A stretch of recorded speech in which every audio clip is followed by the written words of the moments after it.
Et salut tout le monde! Aujourd'hui j'ai le plaisir de vous retrouver dans cette nouvelle vidéo sur un nouveau thème.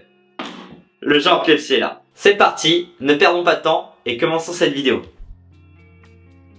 Alors pour cela, revenons tout d'abord à la fin du 19e siècle où un certain pathologiste allemand du nom de Karl Friedler a décrit pour la première fois la fameuse Klebsiella pneumoniae dans des poumons de personnes décédées de pneumopathie. Je vous laisse imaginer l'odeur qu'il a dû supporter.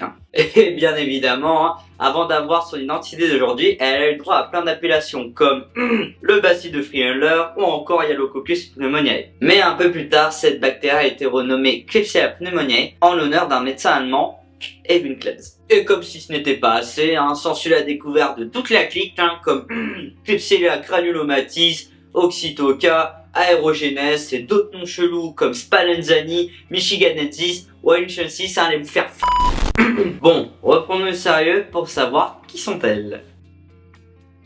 Alors, comme les Escherichia, ce sont des bacilles d'assez petite taille avec un régime non exigeant en termes de nutriments. Cependant, elles possèdent un petit atout supplémentaire, la capsule. C'est-à-dire qu'en plus d'avoir une membrane plasmique et une paroi cellulaire, elles possèdent une structure externe supplémentaire, la capsule. Par contre, au niveau des autres caractéristiques, là c'est un véritable bordel. Par exemple, chez les Klebsiella qui sont considérés majoritairement comme étant immobiles, on a Klebsiella aerogenes qui a voulu se différencier de par sa ciliature péritriche, qui lui permet une mobilité. Mais on peut aussi avoir également des différences et surtout d'un point de vue biochimique, c'est-à-dire sur l'utilisation ou la production de certains composés. Et bien évidemment, il y a bien d'autres caractéristiques qui les incarnent. Et maintenant, parlons de leur lieu de vie et de leur rôle.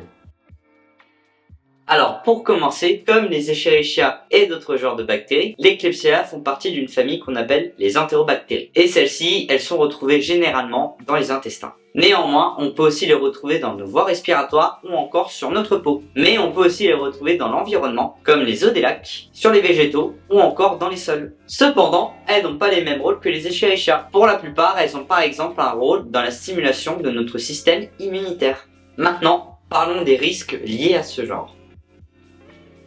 Et oui, il fallait s'y attendre des Klebsiella, car comme les Escherichia, elles sont certes des bactéries commensales, mais des pathogènes opportunistes. C'est-à-dire qu'elles sont gentilles quand tu vas bien, mais foutent le dawa quand tu vas pas bien. Concernant les risques, elles sont majoritairement associées aux infections nosocomiales, c'est-à-dire des infections qui se produisent dans les hôpitaux ou encore dans les cliniques, puisqu'elles ont la capacité de pouvoir contaminer du matériel médical facilement et donc de s'infiltrer dans les plaies. C'est un réel danger pour la santé publique, car elles sont par exemple responsables de 6 à 17% des infections urinaires dans les hôpitaux ou encore dans les cliniques, et bien d'autres infections bien évidemment. Mais ça ne s'arrête pas là, non. On a aussi Klebsiella granulomatis qui provoque une MST du nom de granulome inguinal, aussi nommé l'adenovanose. Attention, âme sensible, s'abstenir, car si vous recherchez ça, vous allez être vite dégoûté du sexe anal.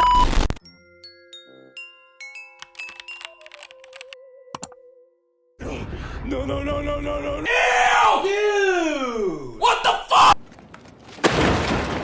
Donc, lors de votre prochain date Tinder ou Fruits, pensez à vous protéger, car vous pouvez être très surpris, mais dans le mauvais sens.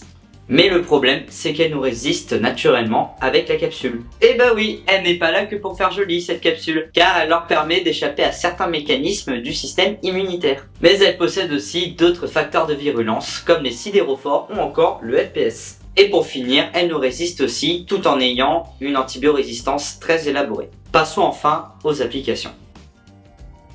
Alors pas de panique, même si elles sont très dangereuses, elles ont quand même une utilité pour la science. On peut avoir par exemple la production de biocarburants comme le bioéthanol qui est utilisé dans les moteurs à essence. Mais cette production, qui reste quand même mineure, est faite par Klebsiella pneumoniae, car certaines souches possèdent certaines enzymes comme la lacase ou encore la manganèse peroxydase. Ces enzymes augmentent la production d'éthanol tout en diminuant le taux de lignine qui est un composé gênant pour cette production mais qui est présent dans les substrats destinés à cette synthèse. Puis on a aussi la production d'hydrogène avec Klebsiella aerogenes, car certains chercheurs ont remarqué qu'elle avait des caractéristiques très intéressantes pour la production de ce composé. Ainsi, il pourra être destiné au traitement biologique des déchets. On peut aussi ajouter que Klebsiella oxytoca est utilisé dans le traitement des eaux usées cyanurées, car on a remarqué que cette bactérie pouvait dégrader le cyanure en utilisant la molécule d'azote qui la compose. On appelle ça de la bioremédiation ou encore de la dépollution biologique. Puis pour finir, on a Klebsiella granulomatis qui est utilisé pour tester l'efficacité de certains produits antimicrobiens.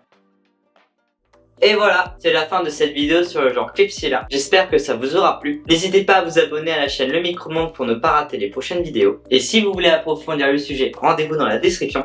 Et sur ce, je vous dis à la prochaine. Tchuss!